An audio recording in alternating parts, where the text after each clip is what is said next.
अस्सलाम वालेकुम, मैं उमास अहमद और आज की हमारी वीडियो का टॉपिक है अजीम मौर्य सल्तनत के बानी चंद्रगुप्त मौर्य, एक ऐसा शख्स जिसने अपनी कमाल जहानत और बेबाक लीडरशिप के जरिए जदीद हिंदुस्तान और सिल्क रूट को तश्कील दिया। दोस्तों, चंद्रगुप्त मौर्य की पैदाइश 340 कबल मसीह में पाटलिपुत्रा के मकाम पर हुई। ये एक ऐसा वक्त था जब हिंदुस्तान मुख्तलिफ छोटी बड़ी रियासतों में तकसीम था, जिन्हें दाखिली इख्तलाफात और बैरूनी खतरात का हर वक्त सामना था। चंद्रगुप्त मौर्य की परवरिश नंद सल्तनत के जबर तसल्लुत के साये में हुई। तारीखी रवायात के मुताबिक धनानंद नंद खानदान का आखिरी हुक्मरान भारी टैक्स और दौलत के इर्तकाज के लिए बदनाम था, जिसकी वजह से अवाम में शदीद गम गुस्सा पाया जाता था। इसी दौरान 326 कबल मसीह में सिकंदर आजम ने शुमाल मगरबी हिंदुस्तान पर हमला किया और दरिया झेलम की जंग में राजा पोरस को शिकस्त दी। अगरचे सिकंदर की मुहिम ज्यादा अरसा न चली, लेकिन इसने अपने जनरल्स के जरिए एक तकसीम शुदा इलाका छोड़ा। ये सियासी अफरा तफरी एक इनकलाबी रहनुमा जैसा कि चंद्रगुप्त के लिए बेहतरीन मौका फराहम करती थी। नंद सल्तनत जैसे ताकतवर दुश्मन के खिलाफ एक फौज तैयार करना कोई आसान काम न था। चंद्रगुप्त ने मुख्तलिफ तबकात से फौजी भर्ती की है, जिनमें कबायली लोग, जंगल में रहने वाले और धनानंद से मायूस फौजी शामिल थे। सिकंदर आजम के इनखला और उसके नतीजे में पैदा होने वाली बदअमनी का फायदा उठाते हुए चंद्रगुप्त ने यूनानी फौजियों और जंगी तजर्बाकारों को अपनी सफों में शामिल कर लिया।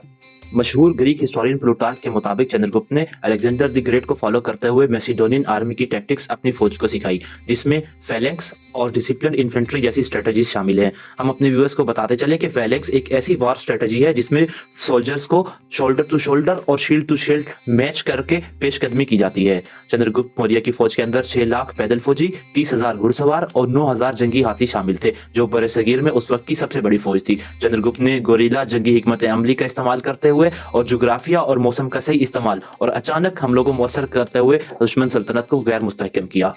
साल हर साल की तैयारी के बाद चंद्रगुप्त ने गंगा की सरजमीन पर हुक्मरानी करने वाले धनानंद के खिलाफ जंग का आगाज किया। फैसला कुन मुकाबला कलंगा के मुकाम पे हुआ, जिसमें धनानंद और उसके 2 लाख फौजियों को शिकस्त हुई और नंद सल्तनत का खात्मा हुआ। 321 बिफोर क्राइस्ट में फातेह चंद्रगुप्त मौर्य ने सल्तनत की बुनियाद रखी और पहली बार नॉर्थ इंडिया को सेंट्रलाइज किया। यहाँ से एक हसीन सियासी और मुआशी सफर का आगाज हुआ। चंद्रगुप्त की फौजी अजमत का मजीद मुजाहिरा सिकंदर आजम के जानशीन सिलोकस अव्वल निकाटर से तसादुम में हुआ। 305 कबल मसीह में सिलोकस ने हिंदुस्तान में अपने इलाकों को वापस लेने की कोशिश की, लेकिन उसे सख्त मुजाहमत का सामना करना पड़ा। चंद्रगुप्त की फौज ने सिलोकस को फैसला कुन शिकस्त दी, जिसके नतीजे में हेरात, कंदहार, मकरान और बलोचिस्तान समेत कई इलाके उसे छोड़ने पड़े। बदले में चंद्रगुप्त ने सिलोकस को 500 जंगी हाथी तोहफे में दिए, जिससे सफारती ताल्लुकात मजबूत हुए। ये फतेह न सिर्फ मौर्य सल्तनत की तोसी का बाइस बनी, बल्कि सिलोकस सल्तनत के साथ दोस्ताना ताल्लुकात की बुनियाद भी थी, जिससे सकाफती और माशी तबादले को फरोग मिला।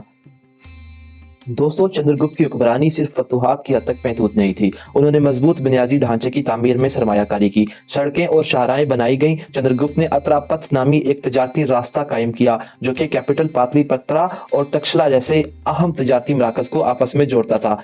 शहरी मनसूबाबंदी में मेट्रोपोलिस सिस्टम, वाच टावर्स और एडवांस ड्रेनेज सिस्टम तैयार किए गए। एग्रीकल्चर के अंदर इरिगेशन, कैनाल्स और डैम्स की तामीर हुई। चंद्रगुप्त मौर्य ने इनडायरेक्टली मैथमेटिक्स, साइंस और टेक्नोलॉजी के अंदर भी कंट्रीब्यूशंस करी। उस दौर में तक्षशिला यूनिवर्सिटी अजीम इल्म फनून का मरकज हुआ करती थी। कैपिटल पाटलिपुत्र उस दौर का अजीम तिजारती और सकाफती मरकज बना। यूनानी एम्बेसडर मेगाथनीस के मुताबिक इस शहर की दीवारें 14 मील लंबी और 570 वाच टावर्स के ऊपर मुश्तमिल थी। चाणक्य की किताब अर्थशास्त्र के मुताबिक टैक्स, तिजारत, कानून नाफिज करने और खारजा ताल्लुकात के असूलों को वाज़ेह किया गया और ज़राई पैदावार पर 25% मुकर्रर टैक्स ने मुआशी तरक्की को यकीनी बनाया, जबकि इंसाफ को बरकरार रखा। चंद्रगुप्त की हुक्मरानी में तिजारत ने खूब तरक्की की। सिल्क रोड के जरिए हिंदुस्तान को यूनानी दुनिया से जोड़ा गया। टेक्सटाइल्स, स्पाइसेस और वैल्यूएबल स्टोन्स को एक्सपोर्ट किया जाता था, जिसके बदले गोल्ड, हॉर्सेस और शराब को इंपोर्ट किया जाता था। इनकी हुक्मरानी में फनून ने फरोग हासिल किया, जिसकी झलक मुजस्समा साजी और फन तामीर की तरक्की में नजर आती है, जो कि बाद में मौर्य दौर की तख्लीकात जैसा कि अशोका के पिलर्स में देखी जा सकती है।